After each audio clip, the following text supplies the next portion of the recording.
Welcome back to the Rapid Chess Speedrun. We are currently on an 11-game winning streak to start out the speedrun, up to 1141 as our rating, and we're continuing to climb. So let's jump into another rapid game. Looks like we will have the white pieces again. So d4, c4, queen's gambit, and let's see if we get another queen's gambit accepted. We do. Will we see b5 again? We won't. So this is a less aggressive way to play this, just give back the pawn, but it's a very solid move, so nothing wrong with that. This attacks this pawn. He's got two attackers, I have one defender.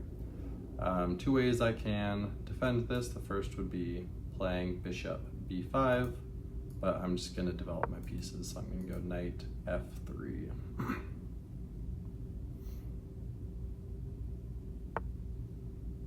Okay, he continues to push. That might be a free pawn. He is able to trade the queens in that position. And then another option would just be to play d5, which looks a little bit better to me. That's going to make the knight hop around. It does block in my bishop. I could also consider queen b3, which is similar to what we did last game. And then that square is not so easy to defend. He could go knight h6 in that position, but I could just take. Let me look at this again. Maybe this move is worth considering. Does he have a good way to defend here? I guess he could just play his queen over.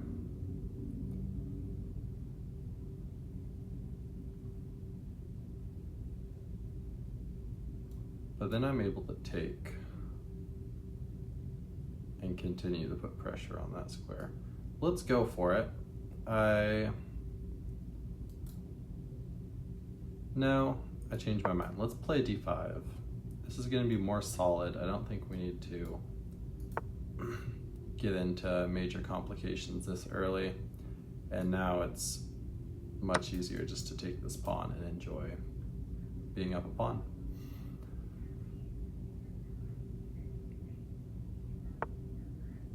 And here I can even look at like sacrifices already. So knight takes f7 probably doesn't work. Get the discovered check there. He yeah,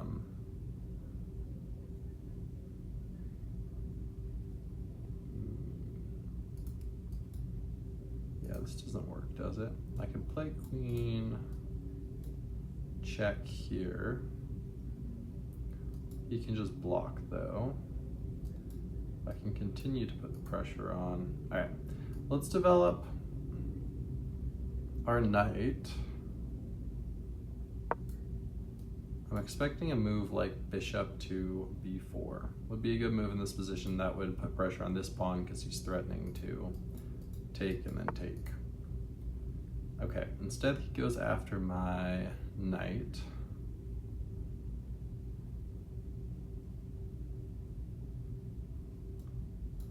I can play a move like queen d4 to protect everything, or queen e2.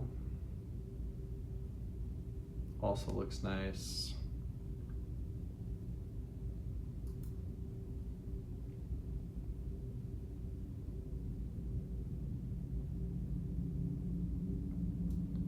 I could even consider f5 in this position.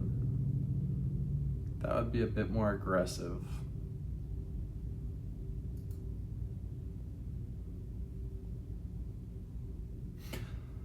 Let's go for it. Not sure it's the best move, but it's aggressive, and in general, like, he's very underdeveloped here. So if we can get more pieces active early on, that's going to be a good thing for us. Okay.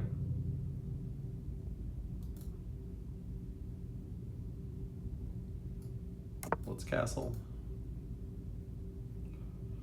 can win a pawn back here, but that's going to open up my rook, which I like a lot. And it also allows me to play this move here.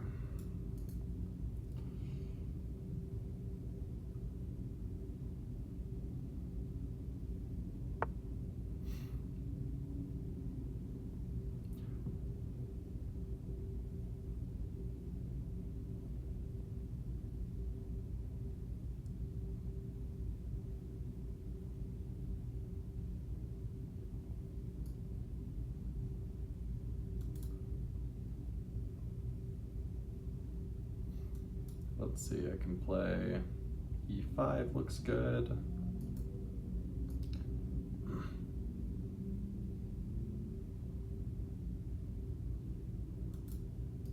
Let's go for e5.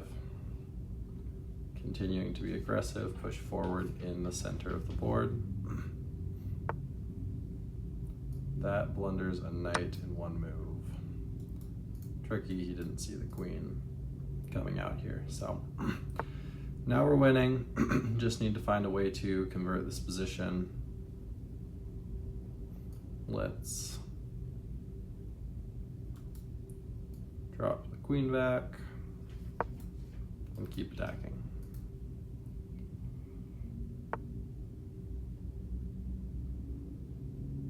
Okay. I'm gonna set a trap here. I'm just gonna play a3, and we're hoping that he takes here. That would be another blunder.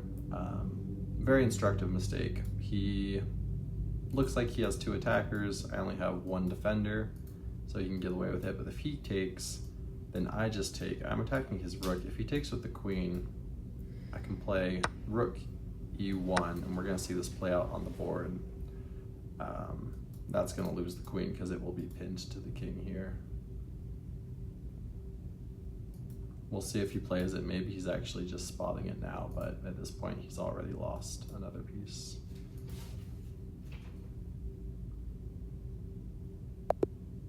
Okay, I think our opponent did end up seeing it, but he ended up resigning. So let's go ahead and look at the analysis of this game. So this is all theory that we've seen before. And then in this position, knight f3 is the best move, and that is what I end up playing. And even though material here is equal, I have two pawns in the center, I have another piece developed, so it already gives me a pretty significant advantage. He pushes forward, and here, a couple moves I was considering. One of them was queen d3, queen b3, which does appear to be the second best move here. But luckily I ended up playing the best move, which was d5. His knight goes back to the home square, which is a hard move to play, but credit to him, that was the best move. But at this point, we already have what's likely a winning advantage. We're able to pick up the pawn. And then in here, castling is the best move. I think I developed the knight first, which is still very good, but not quite the best. Here, let's see what it thinks of the move f4. So bishop f4 was the top move, and then it looks like f4 was the third best move in this position. So pretty good there. And then here, it likes d6 to attack the queen. That's a bit of a mysterious move. Let's play that line out, because it looks like that just sacrifices a pawn. Okay, it wants me to take the queen trade. I see, because then I have that move at the end of the line, and his rook's in trouble. Okay, that's a good spot. Then here, yeah, it still thinks my advantage is just continuing to grow. I play the best move, attacking the queen, and then what does it think of e5 here? e5, again, the best move. That blunders a knight, which actually just taking the knight ends up being the second best move. It wants me to attack the queen first, but I take the knight, drop back. Here, I just play a3. It looks like d6 would have been the best move, but I did want to give our opponent a chance to make this instructive mistake, which he ends up taking. Two moves that were good here. I could have either pinned the knight immediately or taken first. I end up taking first, which is the best move, and then our opponent resigns. So good game to our opponent, and thank you for joining me.